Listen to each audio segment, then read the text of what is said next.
Hi everyone, welcome to Balu IQ online classes. ఈ వీడియోలో మనం డిస్కస్ చేయబోయే టాపిక్ ఏంటండి అంటే శాతవాహనులకు సంబంధించి కొన్ని ఇంపార్టెంట్ ఎంసీక్యూస్ని డిస్కస్ చేసుకుందామండి. మీ అందరికీ తెలుసును ఏపీపీఎస్సీ కండక్ట్ చేసే ఎగ్జామ్స్ అవ్వచ్చు లేదా టీజీపీఎస్సీ కండక్ట్ చేసే ఎగ్జామ్స్ అవ్వచ్చు. శాతవాహనుల టాపిక్ అనేది చాలా important part of general studies అవ్వచ్చు లేదా తెలంగాణ హిస్టరీ ఆంధ్ర హిస్టరీలో ఖచ్చితంగా మనకు అడుగుతారనమాట. ఒక పక్క పోలీస్ ఎగ్జామినేషన్స్ అయినా గ్రూప్ 4 ఎగ్జామ్స్ అయినా ఏ ఎగ్జామ్స్ అయినా గ్రూప్స్ ఎగ్జామ్స్ అన్నింటికి కూడా శాతవాహనుల టాపిక్ ఇంపార్టెంటే. మరి మీకు పూర్తిగా శాతవాహనులు, ఇక్ష్వాకులు, విష్ణుకుండినులు, విజయనగర సామ్రాజ్యం ఇవన్నీ కావాలనుకుంటే ఇండియన్ హిస్టరీలో భాగంగా ఉన్నాయి మన దగ్గర. ఓకే, సో మీకు ఇండియన్ హిస్టరీలో ఇవన్నీ నేను మీకు యాడ్ చేయడం జరిగిందనమాట. సో మరి ఓకే, దాని గురించి మీకు కావాలనుకుంటే మన బాలు ఐక్యూ యాప్ని డౌన్లోడ్ చేసుకోండి. గూగుల్ ప్లే స్టోర్లో మీకు అందుబాటులో ఉంటుంది. Total Indian history, ancient, medieval, మోడర్న్తో పాటుగా ఈ టాపిక్స్ కూడా మీకు అందులో యాడ్ చేయడం అయితే జరిగిందనమాట. మరి ఎంత సార్ కోర్స్ వాల్యూ అంటే 199 రూపీస్ అండి. అంటే ఓన్లీ ఇండియన్ హిస్టరీ మీరు తీసుకుంటే 199, ఇండియన్ హిస్టరీ పాలిటీ కలిపి తీసుకుంటే 299, 3 సబ్జెక్టులు అయితే 399, ఎకానమీ, పాలిటీ, హిస్టరీ ఇలా అనమాట. 4 సబ్జెక్ట్స్ అయితే 499, 6 months వ్యాలిడిటీతో మీకు అందుబాటులో ఉంటాయి. లేదు సార్ మాకు ఓన్లీ టెస్ట్ సిరీస్ సరిపోతున్నాను అనుకుంటే you can take test series అనమాట అట్ 99 రూపీస్ అండి, along with bid bank test series కలిపి చాలా డీటెయిల్గా చాలా నీట్గా మొత్తం ఇప్పుడు మనకు మత్స్య పురాణంలో మనకు పేర్కొన్నటువంటి 30 మంది రాజుల గురించి కూడా డీటెయిల్గా ఎక్స్ప్లెయిన్ చేయడం జరిగింది శాతవాహనుల టాపిక్లో. సో ఒకసారి మనం ఒకవేళ ఎవరైనా ఏపీ హిస్టరీ కావాలనుకుంటే కూడా వాళ్ళకి సపరేట్గా ఏపీ హిస్టరీ మొత్తం కవర్ చేస్తుంది. టీఎస్ హిస్టరీ కూడా త్వరలో స్టార్ట్ అవుతుంది. ఓకే, సో ఫస్ట్ క్వశ్చన్ చూద్దామండి. పురాణాలు మహాన్ మరియు మల్లకర్ణ అని ఏ శాతవాహన రాజు అని పేర్కొన్నాయంట. అంటే పురాణాల్లో మహాన్ అని అలాగే మల్లకర్ణ అని ఏ శాతవాహన రాజు కోసం చెప్పాయంట. 2వ శాతకర్ణి, గౌతమిపుత్ర శాతకర్ణి, మొదటి శాతకర్ణి, హాల శాతవాహనుడు అండి. మొదటి శాతకర్ణికి సంబంధించిందండి. అంటే మొదటి శాతకర్ణి అనమాట. పురాణాలు ఏమన్నంటే మహాన్ అని మల్లకర్ణ అని చెప్పేసి పేర్కొనడం జరిగిందనమాట. వాస్తవానికి తీసుకుంటే మొట్టమొదటి శాతవాహన రాజు ఎవరంటే మనకి శ్రీముఖుడు అనమాట. శ్రీముఖుడు తర్వాత ఎవరు వస్తారంటే కృష్ణుడు వస్తాడు. కృష్ణుడి తర్వాత మనకి మొదటి శాతకర్ణి వస్తారనమాట. యాక్చువల్లీ ఆ మొదటి శాతకర్ణినే పురాణాలు ఈ విధంగా పేర్కొన్నాయి అనమాట యాక్చువల్లీ. ఓకే, మరి ప్రాకృతంలో స్వర్ణయుగం అని ఎవరి పరిపాలన పిలుస్తారంట. చూడండి, మనకి శాతవాహనుల కాలంలో శాసనాల మీద రాసిన భాష ప్రాకృత భాషే. అలాగే అప్పట్లో అధికారంగా కూడా ప్రాకృతం ఉండేది సాధారణంగా మనకి. ఎవరు కొంతల శాతకర్ణి వరకు కూడా మనకి కొంతల శాతకర్ణి టైంలో మనకి సంస్కృతాన్ని అభివృద్ధి చేశాడు అతను. ఓకే, మరి ప్రాకృతంలో స్వర్ణయుగంగా అంటే గోల్డెన్ ఎరాగా ఎవరు చెప్తారట అంటే గౌతమిపుత్ర శాతకర్ణి, హాలుడు, మొదటి శాతకర్ణి, యజ్ఞశ్రీ శాతకర్ణి అండి. హాలుడు 17వ రాజు. ఇతన్ని కవివత్సలుడు అని కూడా పిలుస్తారు యాక్చువల్లీ. ఇతనే మనకి గాథా సప్తశతి అనే పుస్తకం రాయడం జరిగింది. 700 శృంగార పద్యాలు ఉంటాయి అనమాట అందులోనే. ఎందుకంటే గాథ అంటే కథలు, సప్త అంటే 7, శత అంటే 100, మొత్తం 700 పోయమ్స్ అనమాట. మన గ్రూప్ 2 మెయిన్స్ ఎగ్జామ్స్లో కూడా ఈ క్వశ్చన్ అడగడం జరిగిందనమాట. సో అతన్ని యొక్క యుగాన్ని ప్రాకృతంగా స్వర్ణయుగంగా చెప్తారనమాట. నెక్స్ట్ చూడండి, అలాగే ఇంకా ఎడిషనల్ ఇన్ఫర్మేషన్ కావాలంటే మనకి ఇతను శ్రీలంక రాకుమార్తె లీలావతిని సప్తగోదావరిలో వివాహం చేసుకున్నాడు. ఇది తూర్పుగోదావరిలో ద్రాక్షారామంగా పేర్కొంటారు ప్రస్తుతం మనకి. అయితే తెలంగాణ చరిత్రకారుడు అయినటువంటి సంగనబట్ల నరసయ్య గారి యొక్క అభిప్రాయం ప్రకారం అంటే హాలుడు మరియు లీలావతి యొక్క వివాహం కరీంనగర్ జిల్లాలోని ధర్మపురి అనే ప్రాంతానికి 40 కిలోమీటర్ల దూరంలో వేంపల్లి వెంకట్రావు పేట దగ్గర జరిగిందంట. గోదావరి తీరంలో భీమేశ్వరాలయం వద్ద జరిగిందంట. మరి అలాగే ఈ లీలావతి పరిణయం ఏదైతే ఉందంటే హాలుడికి లీలావతికి జరిగినటువంటి వివాహం మీద కుతూహలుడు అనే అతను అనమాట లీలావతి పరిణయం అనే పుస్తకాన్ని అయితే రాయడం జరిగిందనమాట. ఓకే, నెక్స్ట్ చూడండి, బుహలార్ శాతవాహనులకు సంబంధించిన దేనిని అధ్యయనం చేశాడు. బుహలార్ అనేటటువంటి చరిత్రకారుడు శాతవాహనులకు సంబంధించిన విషయాల్లో అధ్యయనం చేశాడు. మరి దేని మీద అధ్యయనం చేశాడు చూడండి, సాహిత్యం మీద, శాసనాల మీద చేశాడా, వాళ్ళ యొక్క ఆర్థిక వ్యవస్థ మీద చేశాడు, మత పరిస్థితులు అంటే ఇన్స్క్రిప్షన్స్ అండి, శాసనాల మీద చేశాడు బుహలార్ అనే వ్యక్తి. శాసనాలు అంటే మనందరికీ తెలిసిన నానాగఢ్ శాసనం, నాసిక్ శాసనం ఇవన్నీ వాళ్ళ టైంలో ఫేమస్ అనమాట యాక్చువల్లీ. అలాగే బళ్ళారిలో వేయించినటువంటి మేకధోని శాసనం ఇవన్నీ కూడా పాపులర్. వాటన్నింటి మీద స్టడీ చేసిన వ్యక్తి ఎవరంటే బుహలార్ అనే వ్యక్తి స్టడీ చేయడం జరిగిందనమాట. ఓకే, నెక్స్ట్ చూడమ్మా. ఓకే, మరి వీళ్ళ యొక్క ప్రముఖ శాసనాలు తీసుకుంటే ఆంధ్ర ప్రాంతంలో శాసనాలు వేయించిన ఆంధ్ర రాజుల శాతవాహనులు. చూడండి ఇక్కడ సార్ ఆంధ్ర ప్రాంతంలో వేయించిన ఆంధ్ర రాజులు కాకపోతే ఇంకెవరు వేస్తారంటే అశోకుడు వేయించాడు యాక్చువల్లీ. అశోకుడు మౌర్య సామ్రాజ్య రాజు, మగధ రాజ్యానికి చెందిన వ్యక్తి అనమాట. కానీ ఆంధ్ర ప్రాంతాన్ని పరిపాలించినటువంటి ఆంధ్ర రాజుల్లో ఫస్ట్ ఎవరిని వేయించారంటే శాతవాహనులు వేయించారనమాట. ఈ బుహలార్ శాతవాహనుల యొక్క శాసనాలపై విస్తృతంగా అధ్యయనం చేశాడండి. మరి శాతవాహనుల టైంలో అధికార భాష, శాసనాల భాష రెండూ కూడా ప్రాకృతం ఇందాక మనం డిస్కస్ చేయడం జరిగింది. అశోకుని యొక్క 13వ శిలాశాసనం ప్రకారం శాతవాహనులు మౌర్యుల యొక్క సామంతులని అలాగే ఆంధ్ర బృచ్చులని తెలుస్తుంది అనమాట యాక్చువల్లీ. ఓకే, సాధారణంగా చాలా పుస్తకాలు మన బృచ్చులు అంటే సేవకులు అని ఉంటుంది అనమాట యాక్చువల్లీ. ఓకే, అయితే అశోకుని యొక్క 13వ శిలాశాసనం ప్రకారం తీసుకుంటే మనకి శాతవాహనులు మౌర్యుల యొక్క సామంతులు. ఇన్ఫ్యాక్ట్ ఏంటంటే okay 13th inscription of Ashoka దేనికి సంబంధించిందని చాలాసార్లు అడుగుతారు మనకి. ఈవెన్ మనకి ఇండియన్ హిస్టరీలో అడిగినప్పుడు ఏంటంటే కళింగ యుద్ధం BC 261లో జరిగినటువంటి కళింగ యుద్ధం గురించి, అట్ ది సేమ్ టైం శాతవాహనులకు సంబంధించి ఉంటుంది అనమాట అందులో. ఓకే, మీకు మొత్తం అండి టోటల్గా మీరు ఏ టాపిక్ అనుకున్నా, ఈవెన్ ఇండియన్ హిస్టరీ తీసుకున్నా, పాలిటీ తీసుకున్నా, ఎకానమీ తీసుకున్నా, AP హిస్టరీ తీసుకున్నా, లేదంటే మొత్తం కాంబినేషన్ తీసుకున్నా సరే డెఫినెట్గా మీకు చాలా డీటెయిల్గా ఎక్స్ప్లెయిన్ చేయడం జరిగింది.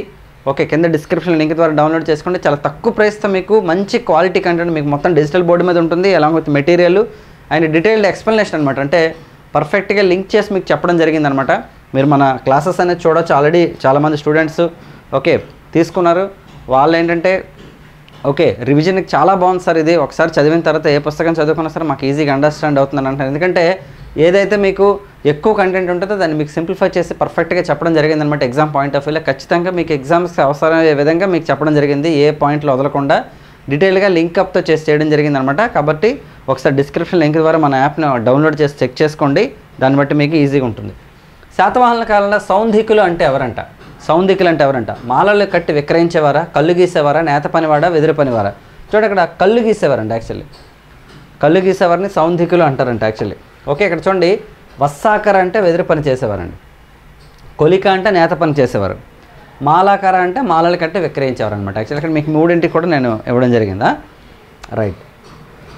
నెక్స్ట్ అండి సాంచీ స్తూపానికి దక్షిణ తోరణాన్ని నిర్మించినటువంటి శాతవాహన రాజు ఎవరంట? మనకి సాంచీ స్తూపం ఐడియా ఉంది. దానికి దక్షిణ తోరణాన్ని ఎవరు నిర్మించారు? శాతవాహన రాజులు. చాలాసార్లు ఎగ్జామ్స్లో అడిగాడు మనకి. మొదటి శాతకర్ణి, రెండవ శాతకర్ణి హాలుడు వశిష్ఠిపుత్ర శాతకర్ణి అండి. ఇది రెండవ శాతకర్ణి అండి. ఇన్ఫ్యాక్ట్ ఏంటంటే శాతకర్ణి 2 ఏంటంటే లాంగెస్ట్ సర్వింగ్ రూలర్ అనమాట. వీళ్ళ 56 సంవత్సరాలు పరిపాలించాడు రెండవ శాతకర్ణి. ఓకేనండి, చూడండి ఇక్కడ మనకి గొప్పవాళ్ళు అని మనం చెప్పుకున్నప్పుడు తొలి శాతవాహనంలో గొప్పవాడు ఎవరంటే మొదటి శాతకర్ణి వస్తాడు. ఓకే, ఓవరాల్గా గొప్ప వ్యక్తి ఎవరంటే 23వ రాజు అయినటువంటి గౌతమిపుత్ర శాతకర్ణి వస్తాడు. మలి శాతవాహనులు అంటే 27వ రాజు అయినటువంటి యజ్ఞశ్రీ శాతకర్ణి వస్తాడు. ఎక్కువ కాలం పరిపాలించిందంటే రెండవ శాతకర్ణి వస్తాడు మనకి. ఈయనే సాంచీ స్తూపానికి దక్షిణ తోరణం కూడా కన్స్ట్రక్షన్ చేయడం జరిగిందనమాట. ఓకేనా, చూడండి ఇతని బిరుదు రాజన్యశ్రీ శాతకర్ణి. ఇతని ఆస్థానంలో వశిష్ఠిపుత్ర ఆనంద కళాకారుడు ఉండేవాడు రెండవ శాతకర్ణి ఆస్థానంలో. అలాగే రెండవ శాతకర్ణి సాంచీ స్తూపానికి దక్షిణ తోరణం నిర్మించాడు. ఇతని ఆస్థానానికి చెందినటువంటి ఆనంద్ అనే వ్యక్తి సాంచీకి దక్షిణ తోరణంపై ఒక శాసనం కూడా చెక్కించాడు అనమాట. అంటే దక్షిణ తోరణాన్ని నిర్మిస్తే ఈయన ఆస్థానంలో ఉన్నటువంటి ఆనంద్ అనే వ్యక్తి ఆ దక్షిణ తోరణం మీద ఒక శాసనాన్ని కూడా చెక్కించడం జరిగిందనమాట. చాలా ఇంపార్టెంట్ ఇవన్నీ కూడాను. రైట్, నెక్స్ట్ క్వశ్చన్ చూద్దామండి. తల్లి పేరును తమ పేరుకి ముందు పెట్టుకునే సంప్రదాయం అయినటువంటి ఏదైతే ఉందో శాతవాహనంలో ఎవరి కాలంలో స్టార్ట్ అయిందంటే తల్లి పేరుని తమ ముందు అంటే అతని పేరు ముందు తల్లి పేరుని యాడ్ చేసుకొని పేరు పెట్టుకునే సంప్రదాయం ఎవరు స్టార్ట్ చేస్తారంటే యజ్ఞశ్రీ శాతకర్ణి, గౌతమిపుత్ర శాతకర్ణి, రెండవ శాతకర్ణి, కుంతల శాతకర్ణి. ఇక్కడ మీకు ఈజీగా అర్థమవుతుందండి. పుత్ర గౌతమి, ఓకేనండి, అంటే గౌతమి కొడుకు అనమాట. అలా గౌతమిపుత్ర శాతకర్ణి. ఓకేనండి, సో ఇది ప్రారంభించింది ఎవరంటే మనకి GPS అనమాట. మరి ఇలా పెట్టుకున్నది ఏంటంటే మ్యాట్రిమోనిక్స్ అంటారండి. తర్వాత మనం తీసుకుంటే వశిష్ఠిపుత్ర శాతకర్ణి ఉన్నారు, వశిష్ఠిపుత్ర శివశ్రీ శాతకర్ణి, వీళ్ళంతా కూడా ఉన్నారనమాట యాక్చువల్లీ. ఓకే, పుత్ర అని వచ్చిందంటే వాళ్ళ మదర్ పేరు ముందు ఉంటుంది, తర్వాత వీళ్ళ పేరు ఉంటుంది అనమాట. కాబట్టి ఈ సిస్టమ్ ఏమంటారంటే మ్యాట్రిమోనిక్స్ అంటారు అనమాట యాక్చువల్లీ. అదే నాణ్యాల అధ్యయనాన్ని తీసుకుంటే న్యూమిస్మాటిక్స్ అంటారు దాన్ని యాక్చువల్లీ. నాణ్యాల అధ్యయనం అయితే న్యూమిస్మాటిక్స్ అంటారు. నెక్స్ట్ అండి గౌతమిపుత్ర శాతకర్ణి బిరుదులకు సంబంధించి సరికానది అంటే which of the following is not a title of Gautamiputra Satakarni? కవి వత్సలుడు, క్షహరాట వంశ నిరవశేషక, వర్ణ సౌకర్య నిరోధక, క్షత్రియ దర్పణమాన మర్దన, త్రిసముద్రతో ఈ పీతవాహన అండి. మరి ఈ 4 తీసుకుంటే GPS రిలేటెడ్ టైటిల్స్ అండి. కవి వత్సలుడు అనేది గౌతమిపుత్ర శాతకర్ణి కాదు, ఇందాక కూడా మనం చెప్పాం హాలుడు. ఓకేనండి, హాలుడు అనమాట యాక్చువల్లీ. కవి వత్సలుడు, ఓకే, కవి వత్సలుడు ఎవరమ్మా అంటే హాలుడు. హాలుడికి అనమాట కవి వత్సలుడు. ఎందుకంటే మనం చెప్పుకున్నాం కదా గాథా సప్తశతి రాశాడని. మరి GPS బిరుదుల్లో తీసుకుంటే క్షహరాట వంశ నిరవశేషక అంటే క్షహరాట వంశంలో ఎవరు కూడా శేషం లేకుండా అతను చేశాడు అనమాట యాక్చువల్లీ. వర్ణ సౌకర్య నిరోధక, ఎవరైతే శకులు ఉన్నారో వాళ్ళు ఈ ప్రాంతంలో కలవకుండా, ఓకే, శాతవాహనులు పరిపాలిస్తున్న ఈ ప్రాంతంలో కలవకుండా అడ్డుకున్నాడు కాబట్టి ఆ వర్ణ సౌకర్యం అనేది జరగకుండా చూశాడు అనమాట, నిరోధించాడు. క్షత్రియ దర్పణమాన మర్దన, ఓకే, సో శాతవాహనులు బ్రాహ్మణులు అని చెప్పి, ఓకే, కాబట్టి క్షత్రియులను అణిచివేసినటువంటి వ్యక్తి అంటే ఈ బిరుదుని బట్టే శాతవాహనులు బ్రాహ్మణులు అని చెప్పేసి చరిత్రకారులు కన్ఫర్మ్ చేశారనమాట. సో క్షత్రియుల యొక్క ఓకే దర్పాన్ని ఓకే ఆపిన వ్యక్తి అని. అలాగే త్రిసముద్రతో ఈ పీతవాహన, ఏదైతే మనకి 3 సముద్రాలు, హిందూ మహాసముద్రం, బంగాళాఖాతం, అరేబియా మహాసముద్రం, ఈ 3 సముద్రాల కలయిక ప్రాంతం తీసుకుంటే మనకు తమిళనాడుగా చెప్తాం మనం యాక్చువల్లీ. అంటే ఈ 3 సముద్రాలు ఏ ఏ ప్రాంతాల్లో అయితే ఎక్కడెక్కడైతే ఉన్నాయో మొత్తం గుజరాత్ కానీ మొత్తం భారతదేశం మొత్తం ఉన్నాయి కదా ఈ 3 సముద్రాలను. అయితే ప్రతి దగ్గర కూడా ఆల్మోస్ట్ ఓకే తన యొక్క గుర్రాలు ఏవైతే ఉన్నాయో అంటే తన యొక్క వాహనాలు ఓకే వాటర్ తాగాయి అంటే అన్ని ప్రాంతాలకు వెళ్ళి అయినా విస్తరింప చేశాడని చెప్పడానికి అనమాట ఇది యాక్చువల్. అందుకని త్రిసముద్రతోయ పీతవాహనగా చెప్తారు అతని బిరుదులు. సో ఈ 4 బిరుదులు కూడా గౌతమిపుత్ర శాతకర్ణికి సంబంధించినవి. ఇతను 23వ రాజు అనమాట, గుర్తుపెట్టుకోండి 23rd కింగ్ అనమాట శాతవాహనుల్లో. ఓకేనండి. అలాగే ఇతను నాసిక్ దగ్గర జోగల్ తంబైన యుద్ధంలో శకరాజు అయినటువంటి నహపానుని ఓడించి అతను ముద్రించిన వెండి నాణ్యాలు మళ్ళీ ఓకేనండి తన చిహ్నాలతో పునఃముద్రించాడు అనమాట ఇతను జోగల్ తంబి యుద్ధంలో. ఓకే, తర్వాత శాతవాహనుల కాలంలో అధికారుల్లో సరికానిది ఏంటంటే which of the following is not true with respect to the officers in Satavahanas. పరిణదవారాలు అంటే రాజు యొక్క అంతరంగిక సైనిక దళంలో గూఢచారులట. స్కందావారాలు అంటే పట్టణాల తాత్కాలిక సైనిక శిబిరాలంట. ప్రతిహారుడు అంటే కోట యొక్క రక్షకుడంట. బాండారీకుడు అంటే ధన రూపంలో శిస్తుని భద్రపరిచాడంట. ఇక్కడ చూడండి ఈ 3 కరెక్టేనండి. కానీ బాండారీకుడు అంటే అర్థం ఏంటండి అంటే చూడండి బాండాగారాలు తినుబండారాలు అంటే వస్తువులు కదమ్మా. సో వస్తువు రూపంలో ట్యాక్స్ని భద్రపరిచే, ఎందుకంటే అప్పట్లో ట్యాక్స్ 2 రకాలుగా కట్టేవాళ్ళు. ఒకటి ధనం, 2 ధాన్యం. ధనం అంటే డైరెక్ట్ డబ్బులు ఇవ్వడం, ధాన్యం అంటే ఏంటంటే పండిన పంట అనమాట. యాక్చువల్లీ పండిన పంట రూపంలో ట్యాక్స్ కట్టేవాళ్ళు అనమాట. సో మా దగ్గర డబ్బులు లేవు ఇవే ఇస్తున్నాం అని రాజుకి. ఓకే, సో అలా వస్తువుల రూపంలోనే ఒక దగ్గర పెట్టేవాళ్ళు, వస్తువులుగా వచ్చిన ట్యాక్స్ డబ్బుల రూపంలో వచ్చింది ఒకరే అనమాట. కాబట్టి అలా వస్తువుల రూపంలో వచ్చే ట్యాక్స్ని ఎవరైతే భద్రపరుస్తారో వాళ్ళని బాండారీకుడు అంటారు. హిరణ్యాలు అంటే డబ్బులు అంటే హిరణ్యాలు అనమాట. యాక్చువల్లీ ఆ హిరణ్యకుడు అంటే ఎవరండి అంటే మనకి డబ్బు రూపంలో ఎవరైతే చేస్తారో ధన రూపంలో చేసేవారు ఇదనమాట. కాబట్టి ధన రూపం కరెక్ట్ కాదు, ఇది వస్తు రూపం అనమాట. ధన రూపం అయితే మనకి హిరణ్యకుడు లేదా లేదనమాట. నెక్స్ట్ చూడండి మహాతలవార శాతవాహనుల కాలంలో దేనికి సంబంధించిన వారు. మహాతలవార అనే టైటిల్ దేనికి సంబంధించింది అంటే ఎవరు మినిస్టర్లు ఉంటారు మొత్తం 4. ఆర్థిక శాఖ మంత్రి, రాజుకు పరిపాలనలో సలహాలు ఇచ్చే మంత్రి, రాజు యొక్క అంతరంగిక సలహాదారుడు, ప్రధాన సైన్యాధిపతి అండి. చూడండి మహాతలవార అంటే అర్థం ఏంటంటే ప్రధాన సైన్యాధిపతి అనమాట. ఓకేనండి, మెయిన్ ఆర్మీకి సంబంధించిన వ్యక్తి అనమాట. యాక్చువల్లీ ఒక ఆర్మీ చీఫ్ అనమాట. ఇప్పుడైతే మనం ఆర్మీ చీఫ్ అంటున్నాం కదా, అలా ఆర్మీ చీఫ్ అప్పట్లో ఏంటంటే ప్రధాన సైన్యాధిపతినే మహాతలవార్ అని పిలిచేవారండి. Okay right. సో ఇవండి మనకి ఇంకా క్వశ్చన్స్ ఉన్నాయి. శాతవాహనుల రాజ్యాన్ని ఏ విధంగా విభజించారంట అంటే ప్రతి దేశం కూడా తమ యొక్క రాజ్యాన్ని విస్తరిస్తుంది, లేదా ప్రతి రాజ్యం కూడా అంటే అప్పట్లో కింగ్డమ్స్ అన్నప్పుడు రాజ్యాలు కాబట్టి ప్రతి రాజ్యం కూడా తమ యొక్క రాజ్యం మొత్తాన్ని పరిపాలనా సౌలభ్యం కోసం డివైడ్ చేస్తానమాట. మరి శాతవాహనులు ఎలా చేశారో చూద్దాం. రాష్ట్రాలు, ఆహారాలు, విషయాలు, గ్రామాలండి రాజ్యాన్ని ఆహారాలుగా డివైడ్ చేశారు వీళ్ళు ఫస్ట్. ఓకేనా? ఓకే చూడండి శాతవాహనుల రాజ్యాన్ని ఆహారాలుగా, ఆహారాన్ని విషయాలుగా, విషయాలను గ్రామాలుగా విభజించారు. రాజ్యం మొత్తానికి అధిపతి రాజు అంటే రాజ్యం మొత్తానికి అధిపతి రాజు.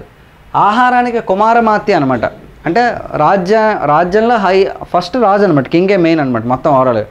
సో నెక్స్ట్ ఎవరైతే ఉంటారో ఆహారం కదా అంటే స్టేట్ అనుకోండి ఎగ్జాంపుల్, దానికి కుమారమాత్య. విషయం అంటే ఏంటి, మండలం అనుకోండి ఎగ్జాంపుల్, విషయపతి. గ్రామానికి గ్రామిక లేదా గోపుడు. అప్పటి ఆహారాల్లో బాగా ప్రసిద్ధి చెందిన గోవర్ధన ఆహారం అండి. నాసిక్ అంటే ఎక్కడ మహారాష్ట్రలో ఉంది ఇది గోవర్ధన ఆహారం అనేది. అంటే గోవర్ధన రాష్ట్రం అనుకోండి సింపుల్గా చెప్పాలంటే. కాబట్టి శాతవాహనులు తమ రాజ్యాన్ని ఆహారాలుగా, ఆహారాన్ని విషయాలుగా, విషయాన్ని మళ్ళీ గ్రామాలుగా డివైడ్ చేయడం జరిగిందనమాట. ఓకేనా రైట్. సో ఇవంటి ఈ రోజుకి సంబంధించినటువంటి క్వశ్చన్స్ ఈ వీడియోలో. అండ్ నెక్స్ట్ వీడియోలో మనం మరిన్ని క్వశ్చన్స్ నేర్చుకుందాం వేరే వేరే టాపిక్స్ రిలేటెడ్. నా ఎక్స్ప్లెనేషన్ మీకు నచ్చినట్లయితే మన ఛానల్ని సబ్స్క్రైబ్ చేసుకొని వీడియోని లైక్ చేసి మీ ఫ్రెండ్స్తో షేర్ చేసుకోండి. డిస్క్రిప్షన్ లింక్ ద్వారా మన బాలయ్య యాప్ని డౌన్లోడ్ చేసుకోండి. మీకు any single course subject 199 start అవుతుంది. 199, 299, 399, 499 ఉంటాయి. మీకు డిఫరెంట్ వ్యాలిడిటీస్తో ఉంటాయి అనమాట. యాక్చువల్లీ 6 months వ్యాలిడిటీ ఉంటుంది వీటన్నింటికి కూడాను. ఓకే సో అలాగే మీరు టెస్ట్ సిరీస్లు తీసుకోవచ్చు. ఇంకా కమింగ్ డేస్లో నెంబర్ ఆఫ్ కోర్సెస్ లాంచ్ చేయడం జరుగుతుంది. ఓకే నెక్స్ట్ వీడియోలో మళ్ళీ కలుద్దాం. Thank you so much all of you and wish all the best.